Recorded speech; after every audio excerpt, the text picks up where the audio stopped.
여러분 안녕하십니까? 나눔과 배려를 실천하는 복지TV 전북방송이 3월 27일 목요일에 보내드리는 이슈 브리핑 전북입니다.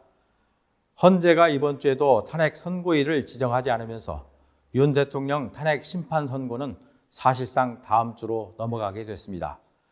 지난 2명의 대통령 탄핵 심판 사건에서 헌재는 선고 2, 3일 전 선고일을 예고해 왔기 때문입니다. 당초 28일을 유력한 선고일로 전망했지만 이마저도 물 건너갔습니다. 이처럼 탄핵 심판 심리가 길어지면서 국민들의 피로감도 가중되고 있습니다. 탄핵 인용이든 기각이든 빨리 결정을 내려야 한다는 목소리가 높아지고 있습니다.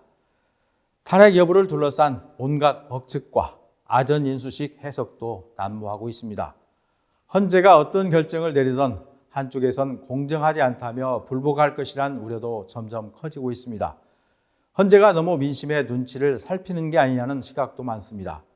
최종 변론이 끝난 지 오늘로 한 달이 넘었고 탄핵 소추된 지도 100일이 넘었는데 헌재는 선고 지연 사유와 언제쯤 결정 날 것인지에 대해 전혀 입장을 내지 않고 있습니다.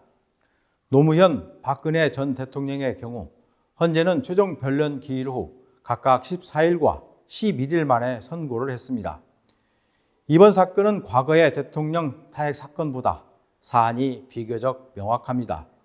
국가 비상사태가 아닌데도 불법 비상계엄을 선포했습니다. 국회의사당을 봉쇄하기 위해 계엄군도 투입했습니다.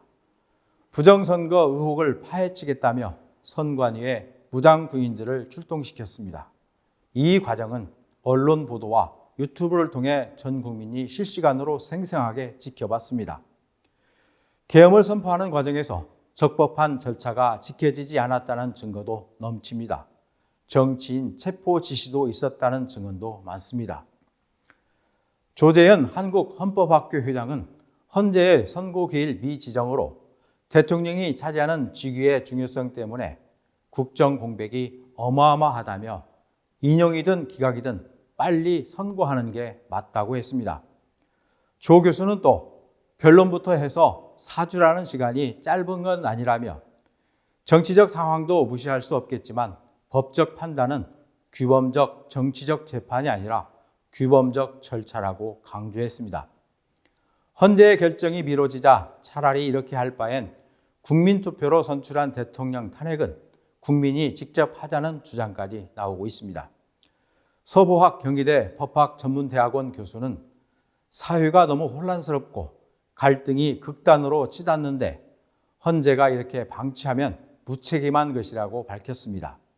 헌재는 지금까지 윤 대통령 탄핵 심판과 관련해 11차례의 변론 기일을 통해 16명의 증언을 들었고 수사기관의 조서 등 다양한 자료도 확보한 만큼 재판관들이 판단을 내릴 근거는 충분하다는 게 법조계의 시각입니다.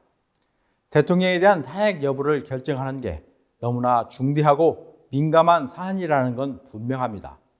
하지만 사안이 중대하고 민감할수록 헌법과 법률, 증거와 양심에 따라 엄정하게 판단하면 될 것입니다. 오로지 헌법과 법률에 근거한 결정이라면 더 이상 선고를 미룰 이유가 없을 것입니다.